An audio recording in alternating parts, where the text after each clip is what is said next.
Three GOP lawmakers bucked party lines and voted to support House Democrats' sweeping police reform bill Thursday night. The legislation is aimed at reining in the use of excessive force by law enforcement in the wake of the death of George Floyd, an unarmed black man who was killed by Minneapolis police last month. The majority of Republicans in the lower chamber slammed Democrats for shutting them out while writing the bill, and many voiced concerns on key provisions.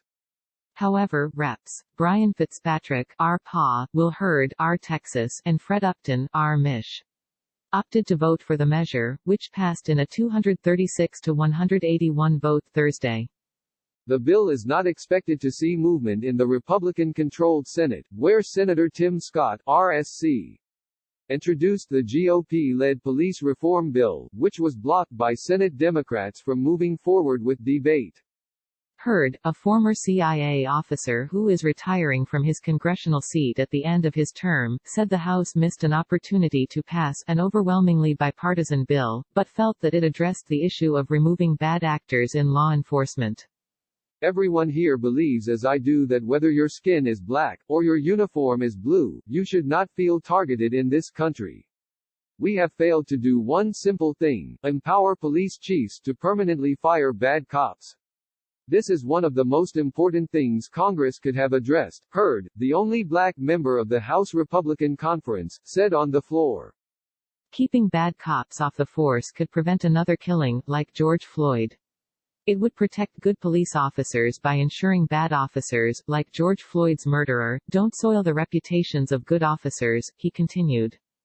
Fitzpatrick, a former FBI agent, said he was disappointed that the upper chamber was unable to move forward with debate, but hopes the House bill will further the conversation between chambers and parties as they look to pass critical reforms. I care immensely about law enforcement, and that's why I think they need to bridge this gap. And I was hoping that the Senate version would advance yesterday. It didn't. So I think that we need to continue this conversation, he told TheHill following the vote. This is a way to do that. Upton echoed Fitzpatrick's sentiments, arguing that while the bill is by no means perfect, and the process has been far from perfect, they can't let the perfect be the enemy of the good. The Michigan Republican said he has concerns about its language to overhaul qualified immunity, which would make it easier for individuals subjected to police brutality to seek civil damages, but asserted he believes parties need to come together to make meaningful changes. The bill as it passed today will not become law, but we now have an opportunity to seek common ground.